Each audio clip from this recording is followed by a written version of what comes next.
You just got to go out there and ride sometimes for the sake of getting out and riding and enjoying it. The real time to push yourself and compare yourself is race day, and so I think that's where it really comes out and shows.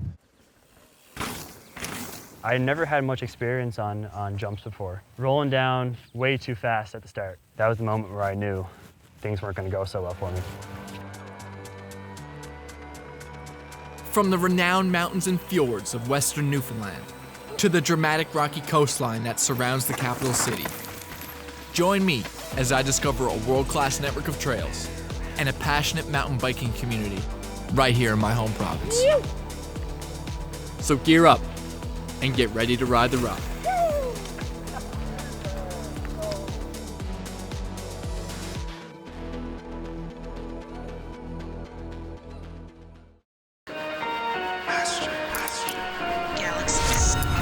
Look, okay, send a pics of me before they hit the ground. All night we run them numbers on a fitness app. This is cricket match, couple day affair with your wife. Today we're headed to East White Hills to ride with Mitch Arnold and Carter Stratton, two young riders with no lack of skill or speed. We're gonna ride some of White Hills' more popular trails. Hopefully the boys can give me a few tips on how I can improve my riding and get my speed up for the race later this month. I'm really looking forward to this ride. I just hope I can keep up. I met Mitch in the morning to ride a couple trails in Subnet, a trail network located in the upper elevations of the East White Hills. Up here you'll find a good mix of cross country and downhill. The lines are techie, and you're in for a workout on the climbs. I chased Mitch down my personal favorite section of trail in Subnet, named the Outer Loop.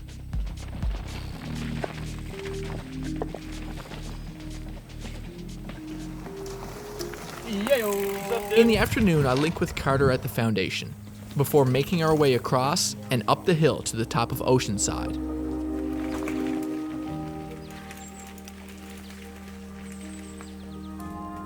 Before dropping in, we had to stop to take in the view. Snaking along the coastline, these have to be Newfoundland's most iconic mountain bike lines. The sun was out and the trails were dry. We were in for a fine day of riding. All right, Carter, so you're a pretty talented rider. When did you first get into the sport? I started, years ago, just biking with my dad. He's been biking just, casually around forever. So I'd say 6 or 7 years ago, I started up in Cookie Park with my dad. I started mountain biking in around fall of 2018. I couldn't do much at the start. I was kind of walking down all the trails, watching my buddies go ahead of me. Like everyone who starts up here in White Hills, for sure. Exactly. It's a really rough learning curve here, actually. Then I kind of started progressing, moved into a full suspension, came to White Hills more. And when did you start racing? I started racing 3 years ago with the Enduro Series. When it comes to riding experience, the lads certainly have a few years on me. And as Mitch said, a steep learning curve is something a lot of people are faced with when learning to mountain bike in East White Hills, St. John's most popular and advanced trail network. That's why I recommend people start on beginner trails. One thing everyone should be aware of is the risk they're signing up for. You sustained a pretty serious injury last summer, is that right? Yes. I was out in Kepik Mountain Bike Park in Nova Scotia, and I was climbing up on my first lap bright and early. I rolled up to about a 3-foot lip. I never had much experience on jumps before. Rolling down way too fast at the start. Landed completely on my head and neck and my collarbone. The adrenaline kicked in so hard, I actually got up and I swung my shoulder around, and that was the moment where I knew things weren't going to go so well for me. Holy What was the injury? broke my collarbone, and I was in a neck brace because the doctors at the hospital thought I broke my neck. Watching the video from Mitch's crash makes me second guess myself on the trails. It just goes to show the risk we take when pushing ourselves outside our comfort zone. So do you think that having a crash like that, did that affect your confidence once you did get back on the bike? There's jumps around here that I've never really been the same on. There's trails here that I've avoided. My skill level is there, but my mental game isn't after that.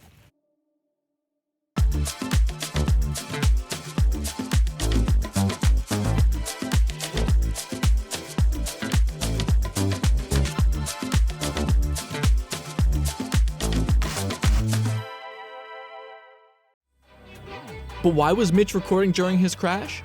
For that YouTube content, of course. Both him and Carter are pretty active on social media, posting videos of their riding. I had to get their thoughts on what these platforms are doing for the sport.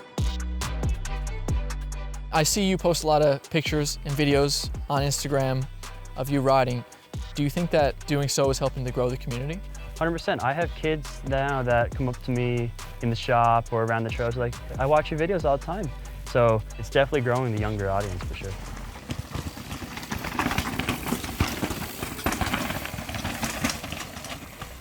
I think social media is amazing for the sport. It definitely, encourages people to get into the sport. People get to see what it's all about, right? And see where it can take you and what kind of things you can do on a bike, because most people don't understand it really. And I think it's good for getting sponsorships and getting your name out there for a personal brand.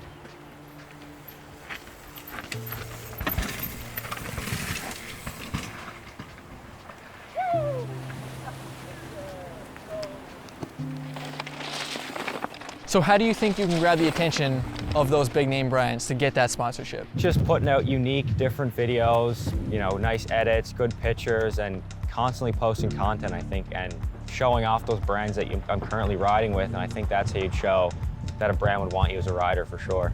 And of course, winning races. Yes, of course, winning races.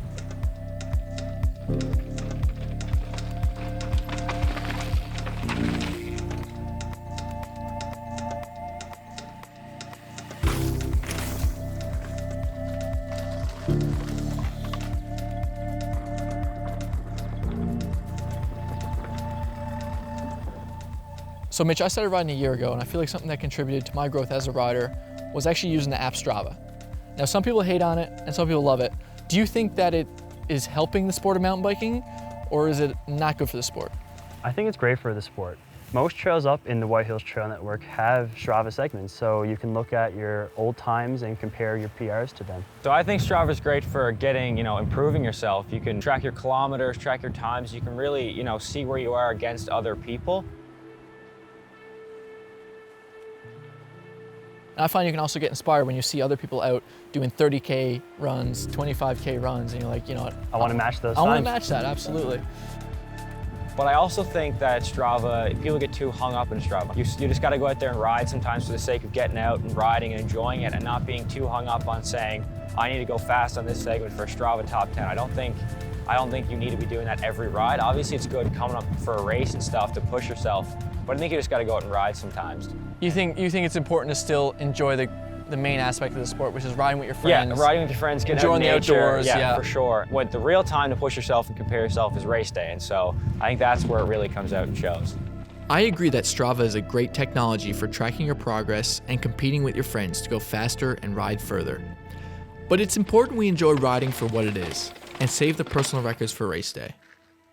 Speaking of racing, I signed up for the St. John's Enduro Series happening later this month, so I'm going to need some pointers on how to get my speed up.